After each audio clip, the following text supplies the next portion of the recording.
J'ai craché sur le visage de ma propre fille au milieu du terminal bondé de Charles de Gaulle, sentant le sang chaud couler le long de ma joue ridée comme un vin aigre qui tourne. Elle a hurlé, les yeux exorbités, tandis que les agents de sécurité, ces ombres en uniforme bleu marine, fondaient sur nous comme des vautours sur une charogne parisienne. Et dans ce chaos, j'ai souri pour la première fois depuis des années, parce que ce n'était que le début de sa chute, la mienne ascension en enfer. Paris, cette ville de lumière qui masque si bien ses abysses, m'avait vu naître et me croyait prête à y crever. Mais non, j'avais attendu ce moment pour riposter, pour arracher le masque de l'hypocrisie familiale qui m'étouffait depuis des décennies. Ma fille, Élise, n'était pas une enfant turbulente. Elle était un serpent lové dans le berceau de notre lignée bourgeoise, prête à mordre la main qui l'avait nourrie. Les néons fluorescents de l'aéroport de Roissy clignotaient comme des yeux accusateurs, projetant des ombres élongatèdes sur le sol en linoléum usé. J'étais là, cloué à mon fauteuil roulant, les jambes inertes depuis cette nuit maudite où un accident que j'attribuais encore à la malchance m'avait volé ma mobilité. Élise, ma chère, ma fierté autrefois, marchait devant moi d'un pas pressé, son tailleur chic claquant contre ses cuisses nerveuses. « Maman, dépêche-toi, le vol pour Nice décolle dans 1 heure », avait-elle lancé par-dessus son épaule, sans un regard. Je l'avais appelée, supplié presque, la voix rauque de cette humidité automnale qui s'infiltrait partout à Paris. « Élise, pousse-moi, s'il te plaît. » Mes bras, ils ne tiennent plus. Elle s'est arrêtée net, pivotant sur ses talons aiguilles, et ce regard, oh, ce regard. Un roulement d'yeux si méprisant, si détaché, comme si j'étais un bagage encombrant abandonné sur le tapis roulant. Maman, tu exagères toujours. Il y a des gens pour ça ici. Je ne suis pas ton infirmière. Le mot infirmière m'avait transpercé comme un coup de stylet. Infirmier? J'étais sa mère, celle qui avait sacrifié ses rêves de galeriste pour élever cette ingrate dans les quartiers huppés du 16e arrondissement. J'avais vendu mes tableaux, ces toiles imprégnées de l'odeur de Montmartre, pour payer ses études à Sciences Po. Et maintenant, elle me traitait comme une charge, un fardeau à larguer aux mains anonymes du service public français. Autour de nous, la foule bruissait, des hommes d'affaires pressés, des familles en vadrouille, des immigrés serrant des valises rafistolées. Personne ne nous remarquait encore. Mais moi, je sentais la bile monter, ce goût âcre de trahison qui mijotait en moi depuis si longtemps. Élise avait toujours été comme ça. Une façade impeccable, un sourire pour les caméras de ses dîners mondains, mais en privé, une froideur qui gelait l'air. Je me rappelais cette nuit, il y a 20 ans, où j'avais découvert le secret de son père, mon mari, le grand architecte Henri Duval, qui avait détourné des fonds de ses chantiers pour entretenir une maîtresse dans le Marais. J'avais porté le chapeau, accusé de fraude par la presse à scandale, gisant en prison pendant 6 mois pendant qu'Élise, adolescente, jurait à tous qu'elle me soutenait. Mensonge. Elle savait. Elle avait même aidé à falsifier les documents pour protéger son père, ce lâche qui s'était suicidé après le verdict, me laissant pourrir dans l'ombre de sa culpabilité. Et Élise, elle avait hérité de tout, l'appartement haussmannien, les comptes en banque, la réputation blanchie par des avocats véreux. Moi, j'avais hérité des dettes, des regards en coin, et cette paralysie qui me rappelait chaque jour que j'avais pris les coups pour eux. Pour elle. Élise, ai-je murmuré, la voix tremblante mais résolue, tu vas me pousser. Ou je crie.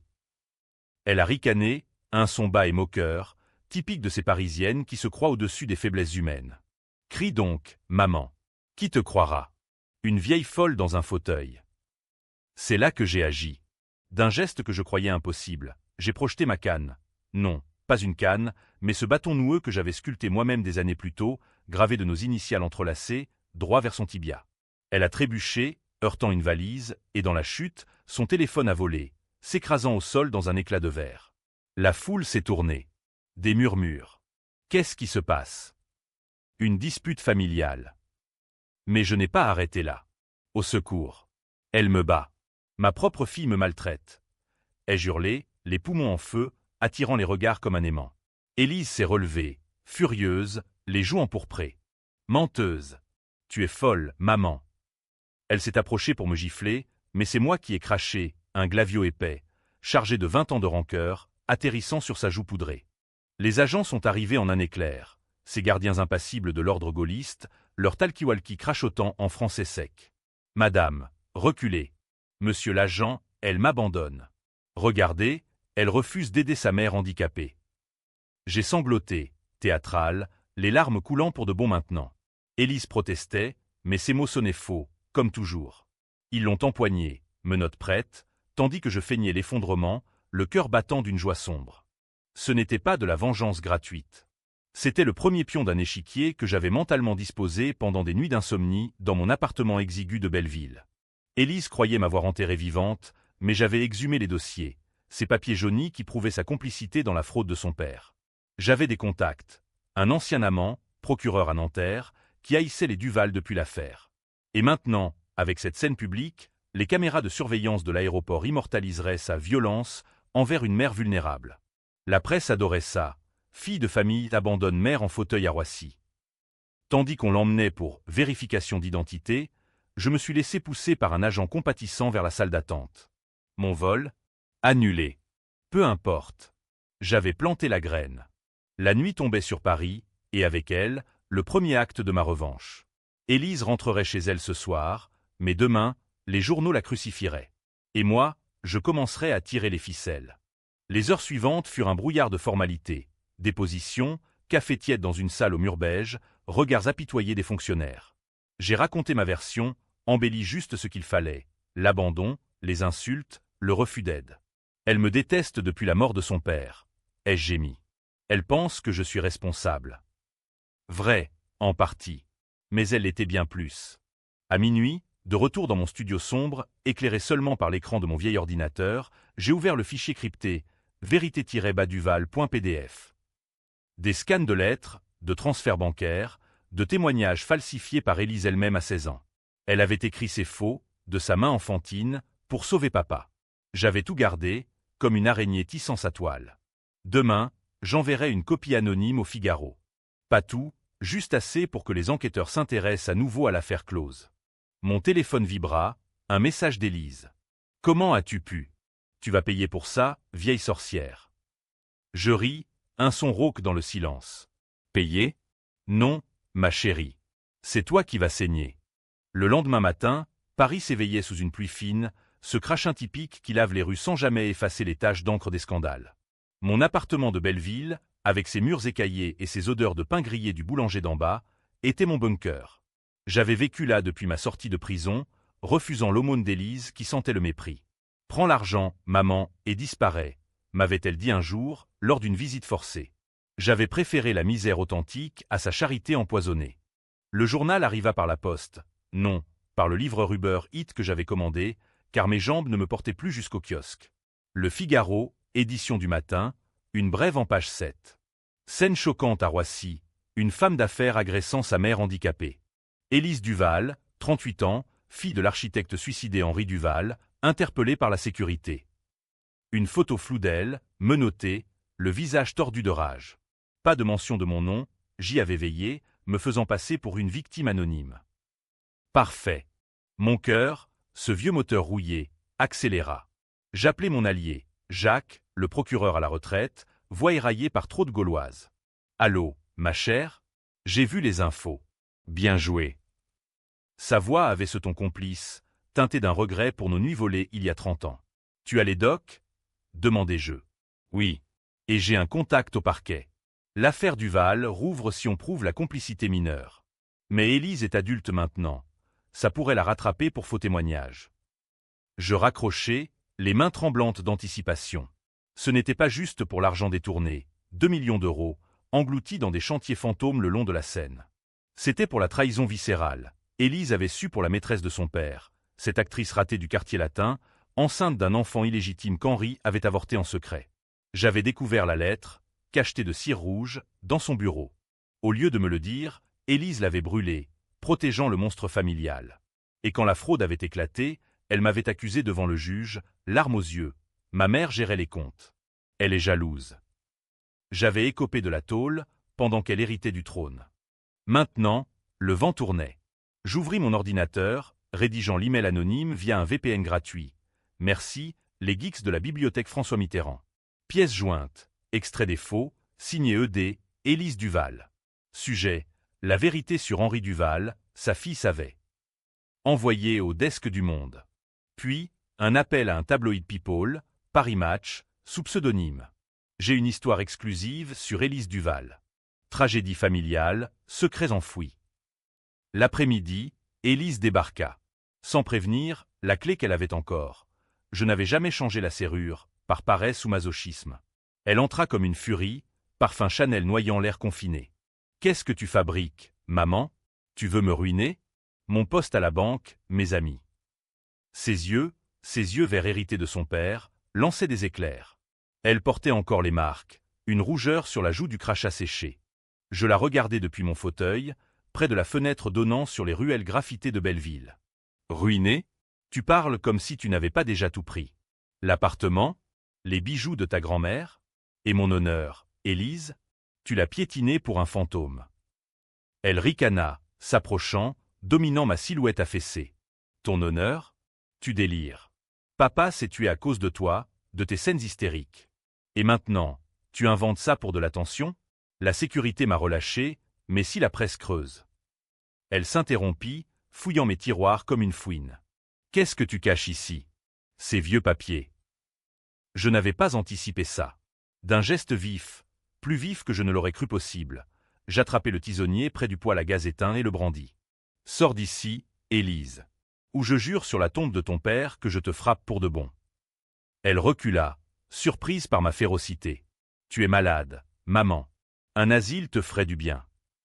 Puis elle partit, claquant la porte, laissant un sillage de haine. Mais elle avait vu les dossiers. Erreur fatale. Le soir même, mon téléphone sonna. Jacques. Élise a appelé le parquet. Elle dépose plainte pour diffamation. Et elle mentionne des documents. Sois prudente. Prudence? En France, la prudence est pour les lâches. J'appelais un hacker freelance sur un forum dark web, un gamin de banlieue, 500 € en crypto pour tracer ses mouvements. Surveille-la. Tout, mais, appel, GPS. Les jours suivants furent un balai d'ombre.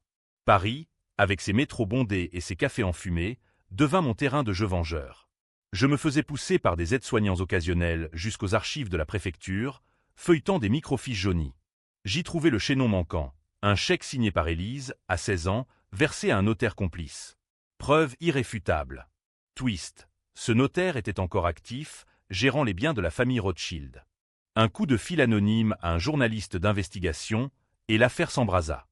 Élise contre-attaqua, bien sûr. Une lettre d'avocat arriva, injonction de silence, menace d'internement. Votre instabilité mentale est documentée, écrivait l'homme en costume 3 pièces. Mais je savais, elle paniquait. Ses posts LinkedIn, que je scrutais via le hacker, montraient des sourires forcés. Excitation pour le nouveau projet à Nice. Mais en privé, ses textos à son amant, un banquier falot, trahissaient la peur. Ma mère est une psychopathe. Elle va tout détruire. La pluie cessa un soir, et je sortis. Pour la première fois depuis des mois, je pris un taxi, direction le 16e, l'appartement du Val. La concierge, une vieille commère, me laissa entrer par pitié. Élise n'était pas là. Une fête, sans doute. Je fouillai, tiroir, coffre-fort, code, date de naissance d'Henri, prévisible.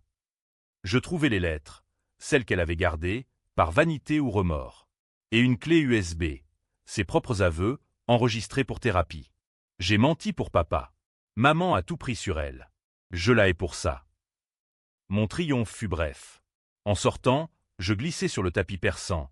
Chute stupide, hanche brisée. L'hôpital Cochin m'avala, morphine et regret. Élise vint, feignant l'inquiétude. Maman, arrête ça. On peut régler nos comptes en privé. Ses yeux, un mélange de peur et de calcul. Elle offrait la paix? Non, un piège. J'acceptais, pour l'instant. Mais en mon fort intérieur, le plan mûrissait. La revanche n'était pas finie. Elle ne faisait que commencer à saigner. L'hôpital Cochin, avec ses couloirs labyrinthiques et son odeur de désinfectant qui imprègne l'âme comme un brouillard londonien, non, parisien, tenace et mélancolique, devint mon nouveau théâtre. Ma hanche fracturée m'immobilisait plus que jamais, mais l'esprit, l'esprit volait libre, ourdissant d'étoiles plus fines que celles de la Vierge de la Salpêtrière. Élise visitait quotidiennement, un bouquet de lys à la main, ironie, ses fleurs funèbres, et un sourire plaqué qui ne trompait que les infirmières naïves. « Comment te sens-tu, maman » demandait-elle, s'asseyant au bord du lit, ses ongles manucurés tapotant le drap amidonné. Je voyais clair dans son jeu. Elle voulait les dossiers, ou au moins la certitude que je les avais détruits dans la chute. « Mieux, ma chérie, » répondais-je, la voix douce comme du miel empoisonné. « Et toi ? La presse te tourmente. » Elle blêmissait imperceptiblement. Le Monde avait publié « L'héritage maudit des Duval », une fille dans l'ombre du scandale paternel. Pas encore les preuves, Mais les rumeurs enflaient comme la Seine en crue. Jacques m'appelait depuis Nanterre. Le parquet rouvre l'enquête préliminaire. Ton envoi anonyme a marché. Mais Élise contre-attaque. Elle prétend que tu fabriques tout, schizophrène patenté. Schizophrène? Le diagnostic d'un psy corrompu, acheté par Henri pour me discréditer pendant le procès. J'avais ri au tribunal, mais ça m'avait coûté cher. Dis-leur de creuser le notaire, murmurai-je au téléphone, caché sous les couvertures. Il parle ou il coule avec elle. Les nuits à l'hôpital étaient propices aux confessions intimes. Une nuit, Élise craqua. Assise dans la pénombre, la lune filtrant par les volets, elle murmura « Pourquoi fais-tu ça, maman? Papa est mort. Laisse-nous en paix. » « Nous » rétorquai-je, les yeux fixés au plafond craquelé. Il n'y a plus de « nous » depuis que tu as signé ces faux. À 16 ans, tu savais ce que c'était, protéger un voleur, un menteur. Et moi, j'ai payé. 6 mois à Fleury-Mérogis, à regarder des femmes brisées par des hommes comme lui. Elle pleura, vraies larmes, pour une fois, et avoua fragments, la maîtresse, l'avortement forcé, sa culpabilité qui la rongeait comme un ulcère. J'avais peur. Papa disait que tu nous quitterais si tu savais. Peur. La peur n'excuse pas la lame dans le dos. Je la serrai contre moi, feignant le pardon, et glissai dans sa poche la clé USB volée. Garde-la. C'est ta thérapie. Elle partit, confuse, pensant avoir gagné. Mais le piège se refermait.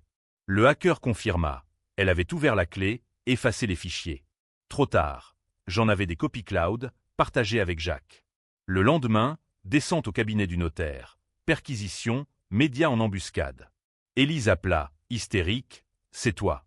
Tu as tout manigancé depuis ton lit d'hôpital. » Non, ma fille. C'est le karma français, la justice, lente mais inexorable. Libéré après une semaine, hanche plâtrée, mais esprit affûté, je regagnai Belleville en taxi, sous un ciel d'octobre plombé. Les voisins murmuraient, « La vieille Duval, elle se venge. » Oui, et avec délectation. J'organisai le prochain coup, une rencontre avec l'enfant illégitime d'Henri, un fils caché, élevé en province par la maîtresse repentie. Il s'appelait Lucas, 35 ans, ouvrier à Lyon, ignorant son héritage. Via Jacques, je l'invitai à Paris. Ta sœur te doit des explications. La rencontre eut lieu dans un café de Montparnasse, ces bistrots où Hemingway buvait son spleen. Élise arriva en retard, élégante mais défaite, sac sous les yeux. Lucas, trapu, moustache grise, la toisa. C'est toi qui as brûlé la lettre de maman. Elle bafouilla, niais, mais je produisis la preuve, un extrait de son journal intime, volé lors de ma fouille. Tu l'as fait pour l'argent, Élise. Pour le trône. La dispute éclata, assiette volante, regards assassins. Les clients applaudirent presque. Paris adore le drame familial. Élise s'enfuit, jurant « Vous êtes des monstres, tous les deux. » Mais Lucas, mon nouveau pion, signa une plainte conjointe pour recel d'héritage. L'enquête s'élargissait, pas seulement fraude, mais spoliation fraternelle. Élise perdit son job à la banque. Scandale trop juteux pour les actionnaires. Pourtant, elle riposta, vicieuse. Une nuit, intrusion, mon appartement saccagé, dossier lacéré. Un mot, arrête, ou je te fais interner pour de bon. Peur. Non, excitation. J'appelai la police, feignant l'effroi. Ma fille me harcèle. Nouvelle manchette, la vengeance d'une mère trahie. Le point de non-retour approchait. Jacques avertit, le juge convoque Élise. Si elle avoue, prison. Sinon, procès public. Je souris dans le noir. Le chaos trao se profilait, et avec lui, la fracture, qui des deux était le monstre? La mère vengeuse ou la fille voleuse? Novembre enveloppait Paris d'un manteau de brume, transformant les boulevards en scènes de films noirs, où chaque ombre pouvait être un accusateur ou un complice. Mon plâtre me grattait comme un remords, mais je le portais comme une armure, me déplaçant à cloche-pied dans les couloirs de la justice, aidé par Lucas qui, curieusement, s'était attaché à moi. « Vous êtes la seule famille honnête qu'il me reste », disait-il, sa voix rugueuse de prolétaire lyonnais contrastant avec l'accent guindé du 16e. Le tribunal de Nanterre, ce temple laïque de béton et de paperasse, devint l'arène. Élise y parut, flanquée d'avocats en robe à rabat, son tailleur Armani froissé par l'angoisse. Moi, en témoin clé, j'entrai en fauteuil, poussé par un huissier compatissant. Le juge, une femme aux lunettes sévères nommée Martine Leroy, me fixa. « Madame Duval, vous accusez votre fille de complicité dans la fraude de 2005. » J'acquiesçai, voix chevrotante pour les faits. « Oui, Madame la juge. Elle a falsifié des documents à 16 ans. Pour protéger son père. Moi, j'ai pris la peine. Élise explosa depuis le banc des accusés. Mensonge.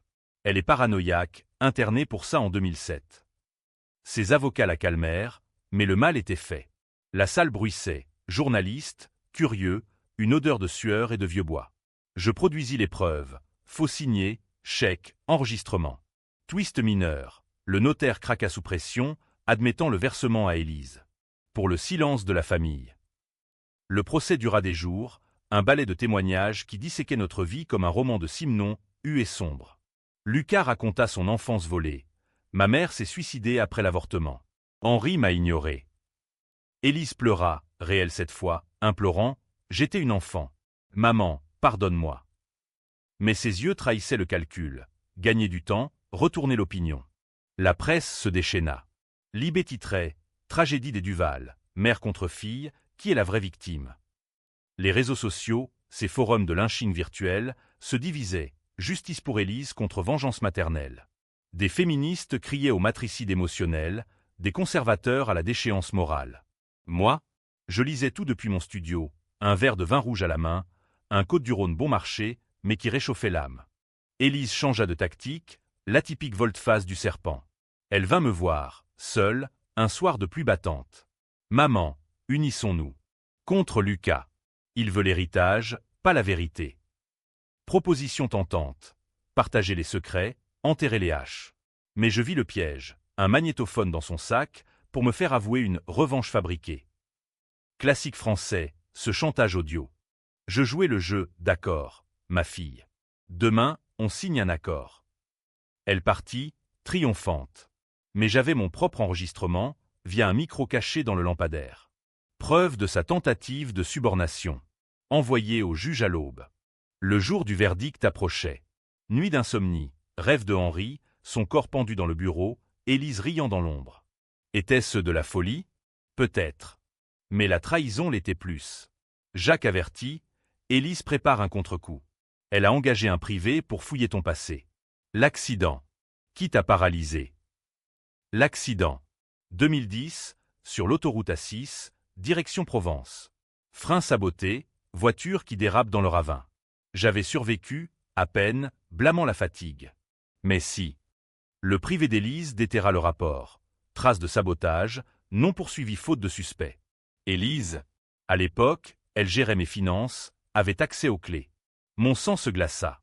Pas un accident. Un meurtre raté. La rage me consuma. Au tribunal, jour final, je révélai tout. Ma fille ne s'est pas contentée de me trahir. Elle a essayé de me tuer.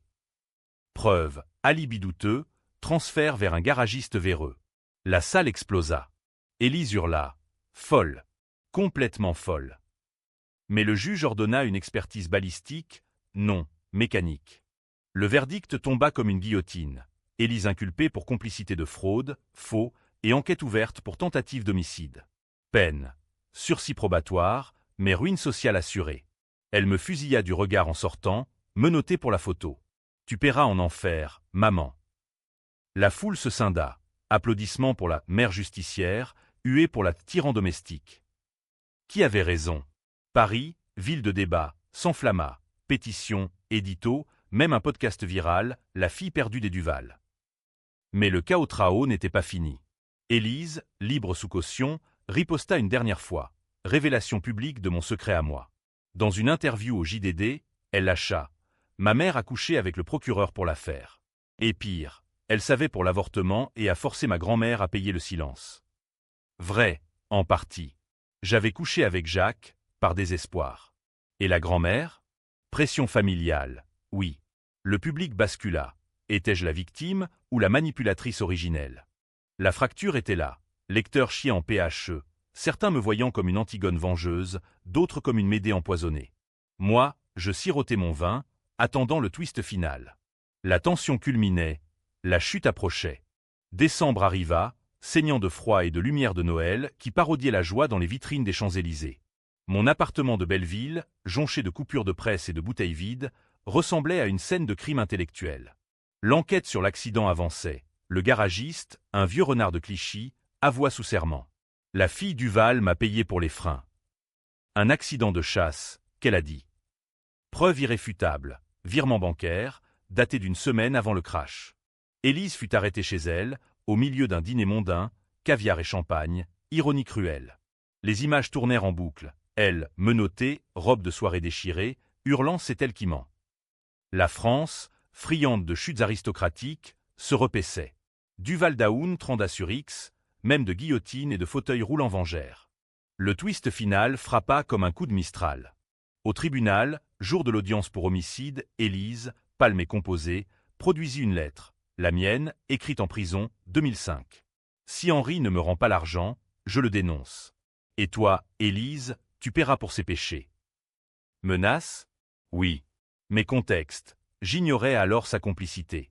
Elle l'avait gardée, comme une grenade dégoupillée. Le juge hésita. Expertise psychologique fusèrent. Ma paranoïa contre son syndrome de Stockholm filial. Lucas témoigna contre elle, mais pleura, on est tous brisés par papa. La salle, tendue, attendait. Verdict, Élise coupable de tentative d'homicide, mais atténuante pour trauma familial. Peine, 8 ans, aménageable. Moi, absoute, mais salie. La mère qui a forgé le monstre, titra le Figaro. Sortant du tribunal, neige fondue sous les roues de mon fauteuil, je croisai Élise, escortée vers la fourgonnette. Nos regards se verrouillèrent, haine mutuelle, mais un éclat de regret. Tu as gagné, maman, murmura-t-elle. Mais à quel prix? Tu es seule maintenant. Vrai. Lucas partit à Lyon, Jacques s'effaça, honteux de notre passé. Paris m'engloutit, anonyme et froide. Était-ce une fin heureuse? Pour certains, oui, justice rendue, trahison punie. Pour d'autres, BKCH, une famille anéantie par la rancœur, une mère devenue bourreau. Je rentrai chez moi, allumai une bougie pour Henri. Pas d'amour, mais de closure. La vengeance avait goût de cendre, mais elle était mienne. Et dans le silence, je souris. Au moins, j'avais roulé les dés une dernière fois. Fin.